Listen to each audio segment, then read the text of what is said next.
The thick cold is here, and the sound of a heavy rusted blade fills the quiet air. He is the ultimate manifestation of guilt and torment, born from the darkest corners of the mines, and there is no escape from this endless nightmare. Today we bring this legendary monster to life at 1/10 scale. In this video I'm gonna show you the full process of painting Pyramid Head from the Silent Hill remake video game. So without further ado, let's get started. My name is Vito, welcome to my humble creative forge. Overall, this figure consists of 12 parts. The base comes with 2 large pieces, but the bottom part was left unprinted. It looked way too tall and seemed to ruin the overall balance of the figure. However, the top part is designed to be completely self-sufficient, so the choice is yours. However, there are 3 large pegs on the top platform used to connect to the bottom one. Given their awkward placement and thickness, their pegs are quite difficult to cut off. Luckily, this wasn't much of a problem as a power tool did the job of camera. Along with the figure, the title logo and a few extra details were also printed. The figure doesn't require much time for cleanup support marks, though the base will make you work for it. The parts fit together very well, even though a few tiny gaps can be spotted here and there. In some places, the pieces need to be trimmed slightly to fit into place smoothly. There are only 2 main complaints here. First, the legs and the torso are almost impossible to fit tightly due to the design. This leaves a small gap, but it can only be noticed if you really know it's there. Also, the zipper on the boots are sculpted very softly. Other than that, the figure is incredibly detailed. The fabric texture on the apron, all the weld lines, the flecking rust texture on the helmet, the muscles, the veins and the damaged flesh, everything is deeply detailed. The design perfectly copies Pyramid Head's look from the game. This was the main factor when choosing a figure to paint. It was important to find a model that matches the remake version. Even though I've only played the original game and missed the recent remake, this updated look feels truly iconic. Usually painting projects start from the base, but in this case it felt right to begin with the main element. The pyramid is what makes this monster who he is. First, the mysterious sack under the helmet was painted. Naturally, it should look like burlap. To achieve this, a few shades of khaki and enamel dark wash by AK work perfectly. Together they create that irregular texture and dirty look. Dry brushing was the only method used for this part. Moving from the sack to the helmet. This is probably the most crucial moment, because the helmet is the first thing the viewer looks at. It's like the eyes and face of a person you are talking to, just in the form of a giant rusty iron pyramid. For the base color and to boost the rust texture, Typhus Corrosion by Citadel was applied directly over the black primer. Next came a dark brown color. Even at this early stage, with just 2 colors, it started to look like deeply corroded metal, so the preparation phase was a total success. Test paints, as well as the following rust colors, were applied using the stippling method. The lowest layers went on quickly and heavily, but the closer to the final shade, the more careful and precise the application became, focusing on the resulting rust texture. To bring out the actual rust effect, 2 shades were used, dark rust and medium rust. Together then simulate metal oxidation, and medium rust also adds that specific red tint that gave the character his name, Red Pyramid Tint. At this stage, it's crucial to control every single brush stroke.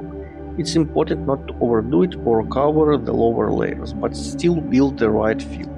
Anyway, even if something goes wrong, it's always possible to go back to the previous colors and fix the area. After all, it's rusty metal, so extra layers and uneven texture only play to your advantage. As the final touch, dark silver was dry brushed over all the sharp edges and flat surfaces. Although the helmet looks completely rusty in the game, using silver was a necessary compromise. It deviates from the original design but helps the details stand out. Using Agrox Aero Sheet by Citadel, all the lines, seams and creases were shaded to add extra depth and volume. Some yellowish streaks were also added locally using Parasite Brown by Vallejo. though that process happened off camera.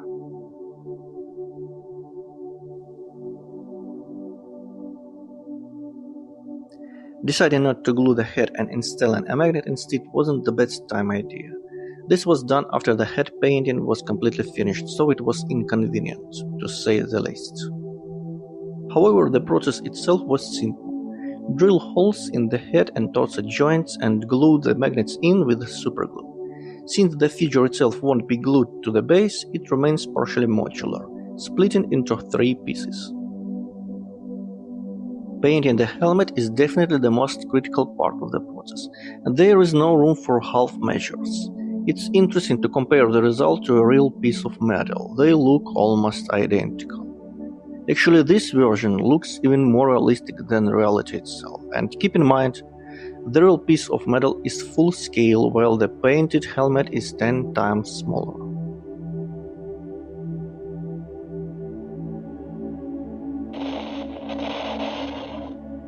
To paint the trousers, charcoal by Vallejo was used.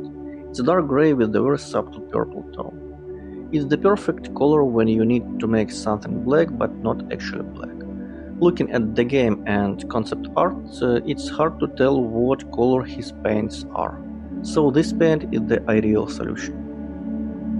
All the highlights and creases were dry brushed using a mix of the original charcoal and khaki.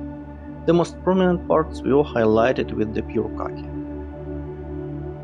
Then a black enamel wash by AK was applied into all recesses.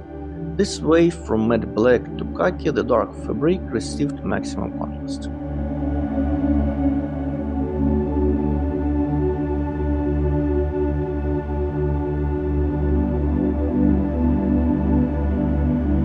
Even though the boots are also supposed to be black, they are clearly made of leather, so using brown tones was inevitable. After painting the boots rubber black, a dark brown shade of aggress earthshade was applied on top. Then all the creases were dry brushed with the medium brown tone. To enhance the worn-out battered look, khaki was applied with the stippling method to create leather scuffs on all the folds. This makes the leather look like it's peeling and falling apart. It fits perfectly with the character theme, the feeling of guilt for something done but not yet realized. The last step was creating the zipper. As mentioned earlier, the soft detail here is one of the 2 flaws of this feature, so all the zipper teeth had to be painted manually. The footage didn't capture this process perfectly, but you can see the basics. Nothing complicated, just painting the teeth with a silver in checkered pattern.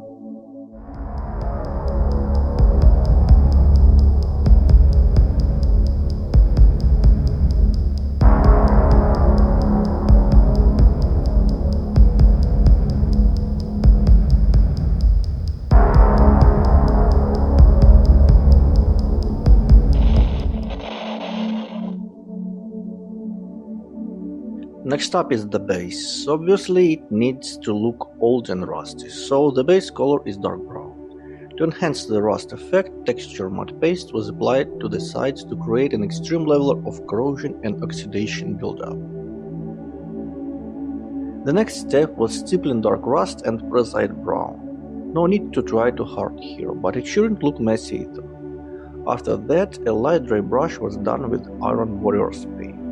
This is the exact step where all mistakes from the previous layers get hidden. All that's left is to bring back the shadows, recesses and gaps, so everything was washed with aggress earthshade. This way the base doesn't require too much effort. However, because of its size and shape, painting the rust becomes a long, tedious routine. In the center of the base is the seal of Metatron. This symbol has no direct connection to the story of Silent Hill 2. James Sunderland's story is a personal psychological drama completely detached from the secrets of the Order's cult, which are explored in the first and third games. Despite the lack of connection in the lore, this symbol can be found in the original 21 Silent Hill 2, though it was a developer mistake. It feels a bit out of place here, but since the symbol is on the model and it belongs to the Silent Hill series, it has to be painted. In any case, there are no plans to glue the figure to the base. If needed, it can be reworked or replaced with a more fitting one in the future. An iron symbol with the bloody streaks in the recesses seemed like the best option, so Iron Warriors was used for the base, followed by a shade of aggressive shade. Once it was completely dry, some Iron Warriors and silver were sponged on. In the recesses that form the actual pattern, blood for the blood god by Citadel was applied, adding some tonal variety in places using coagulated blood by Green Stuff World. VHS tapes and a radio were also added to the base as a bit of fan service. Finally, velvet strips were glued to the bottom of the base.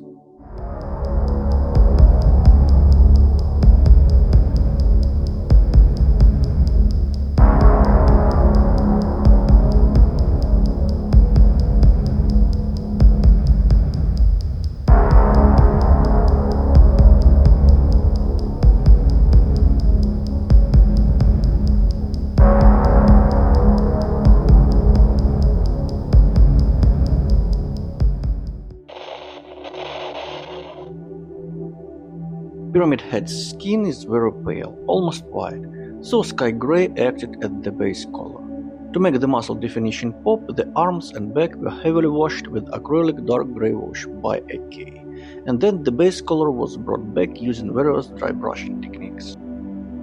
Looking closely at the concept arm and the in-game model, extra pinkish and greenish tones can be noticed on the skin. To replicate this, gray-green and a pastel warm gray by Vallejo were added at the areas bordering the shadows. There is no need to make the overall look perfect naturally right now. All of this will blend organically later on.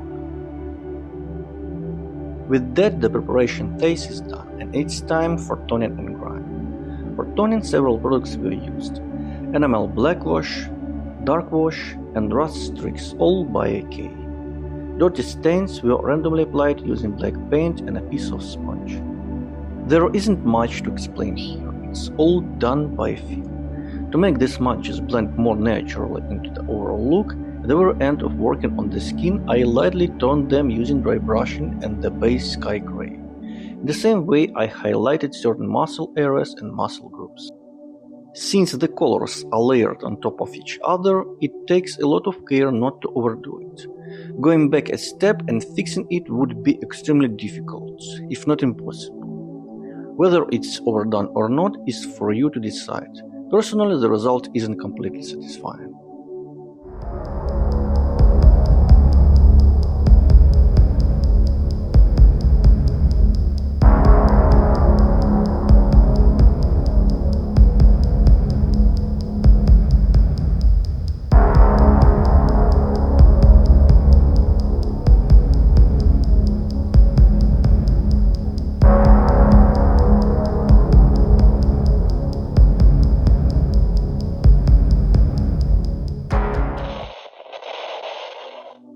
Pyramid Head is dressed in a long sleeveless tunic resembling a hybrid of an executioner's robe and a butcher's apron. It's a heavily stained, featuring old black and dark brown stains alongside marks of decay. Capturing this look is my main goal. British khaki was used as the base. Next came dark wash, which is ideal for brown and yellow surfaces. The final step of the preparation stage was the dry brush with light earth. Even after this, the apron already looked weathered, but my goal was much more ambitious. To add those specific dirt and decay effects, black enamel wash and an engine grime enamel effect were used. Using a brush with coarse bristles and a toothpick, I splattered dirt spots across the surface. The black wash served as an excellent base layer to soften the transition. All metal parts were painted silver and then treated with null oil. At this stage, that is more than enough. Once sealed with the matte varnish, all the metal elements will lose their bright shine and look like faded matte aluminum. The leather straps on the apron were painted using the same method as the boots. A dark gray base, Agrax Earthshade wash, followed by a dry brush with the medium brown tone, in this case Parasite Brown. The final touch for the apron involved dealing with the large gap formed between the arms and the torso. I spent a long time thinking, should I fix it, but ultimately I decided not to leave such an obvious flaw. I used a two-component putty for the gap, and surprisingly, its color matched the skin tone almost perfectly. Consequently, I didn't even paint it, simply treating it with the black enamel wash to add depth and shadow between the apron and the arms. The great knife is literally one of the two halves of a giant pair of scissors. Like many elements of the Silent Hill world, an ordinary household object in James' alternative reality transforms into a monstrous giant instrument of torture. Upon close inspection, the blade doesn't just look rusty. It appears genuinely decaying and eaten away by time and moisture. Constantly exposed to the dampness of the alternative world, it has corroded and became covered in black mold, slime, and ingrained organic residue. I created the underlayer for the scissors using an old, classic combination of gray and metallic paints. After painting the entire surface in sky gray, I followed up with a dry brush of gunmetal. Notice that the two sides of the blade differ in color. I started by painting the colorless side. Essentially, all that was required was to simulate marks of decomposition. For this, I used the same enamel washes and effects applied to the skin: enamel black wash, dark wash, and rust streaks by AK. First came an overall weathering of the surface, followed by careful step-by-step detailing of all the existing corrosion elements with the brush. It took me a while to figure out what color to paint the reverse side. For me personally, extra dark green felt like the most correct choice. Perhaps I'm wrong, but either way, that's the color I chose. Painting the second side was no different from the first, aside from the base color. The same animals, the same effects, the same result. When choosing the color palette, I relied on muted, dirty tones simulating stains and streaks. While playing in the painting technique, I looked at various depictions of the character for inspiration, and very often artists add blood to pyramid heads. That approach felt wrong to me. Though the story is the horror is fundamentally not about blood and gore, but about a personal hell and psychological torment. The distorted town, the monsters, and the fog are all born from James's own guilt and subconscious, and Pyramid Head himself is the ultimate embodiment of his self-punishment. Rust, grime, and dampness convey the character's mental state. Decay and ruin are the central leitmotifs. The final touches on the figure involved applying a glossy varnish to the wrists and the bottom of the apron to simulate moisture. Conversely, the trousers, the neck sack, and Pyramid's head skin were treated with an ultra-matte varnish to eliminate shine completely. The boots, the leather straps, the apron itself, and the all-metal elements were left with the standard matte varnish, which naturally retains a very faint sheen. The painting process took 12 days from start to finish, considering that I had to pause periodically. This character and model provide the perfect balance. They let you choose between a quick surface-level paint job or deeply detailing every single crack. Either way, the final result still looks impressive. I would rate the painting difficulty as medium or slightly below medium. The model's highly expressive relief, numerous folds, and varied material textures allow for fast painting techniques, making it very welcoming for beginners and those with less experience. The figure is complete. Thanks for watching. I hope you enjoyed this video. See you next time. Take care.